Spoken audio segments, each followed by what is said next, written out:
The idea of guilty until proven innocent is becoming rather prevalent in this country. A lot of that is due to social media and how vocal that has made the court of public opinion.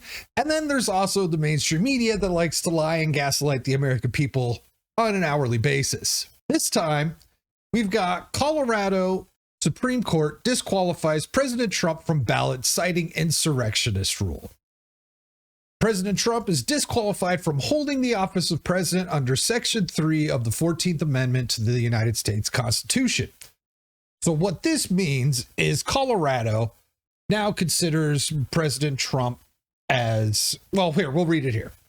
An advance sheet head note on the matter states that President Trump is disqualified from holding the office of president under Section 3 of the 14th Amendment to the United States Constitution.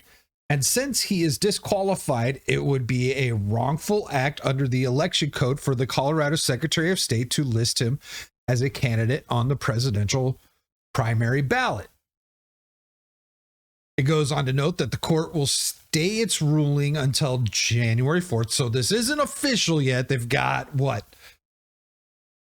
About 2 weeks from tomorrow? Or no, 2 weeks from Thursday. Yeah, 2 weeks. So 2 weeks and 2 days.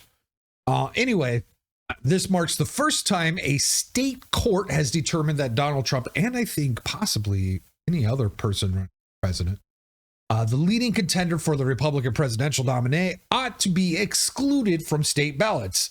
The basis for the decision is the U.S. Constitution provision preventing individuals who have participated in insurrection from holding federal office.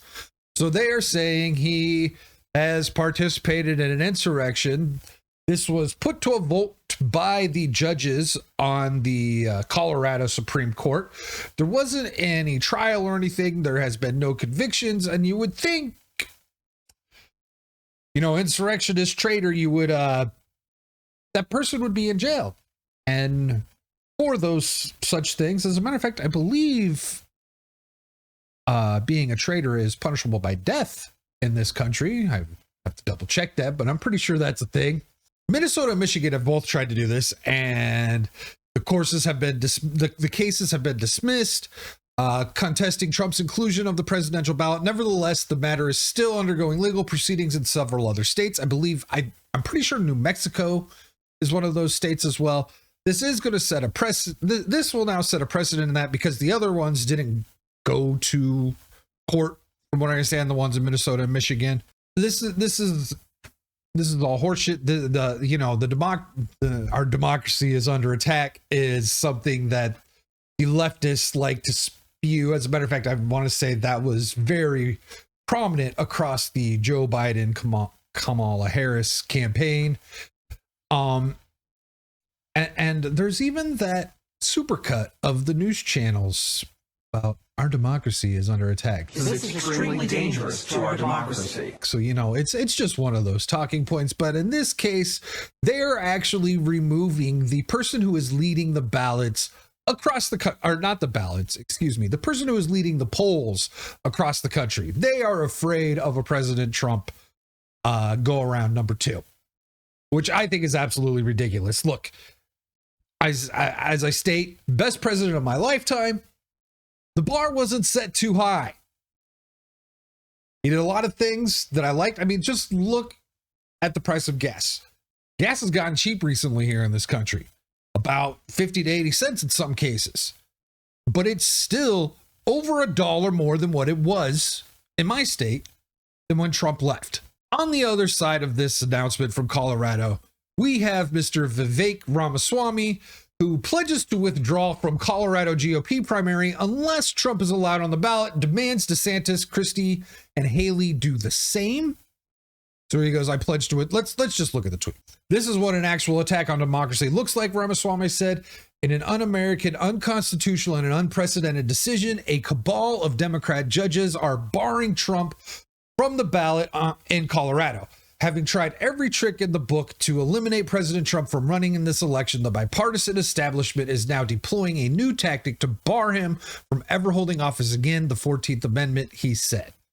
I pledge to withdraw from the Colorado GOP primary unless Trump is allowed to be on the state's ballot And I demand that Ron DeSantis, Chris Christie, and Nikki Haley to do the same immediately, or else they are tacitly endorsing this illegal maneuver, which has a disastrous consequence for our country, Ramaswamy continued.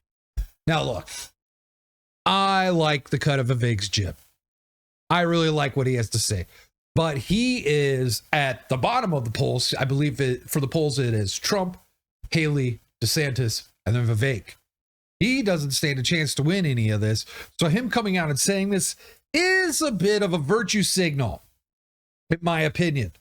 I really like what he has to say. There are some questionable things about what he was doing in 2020, being head of a pharmaceutical company and all those things. Then all of a sudden just conveniently needing to run for president and waking up to the horseshit that was 2020. But he says a lot of the right things.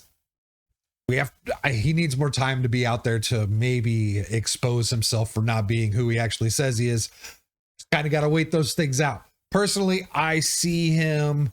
I don't see him staying in the primaries very long. I mean, he's got the money to do it, but he just doesn't have the backing.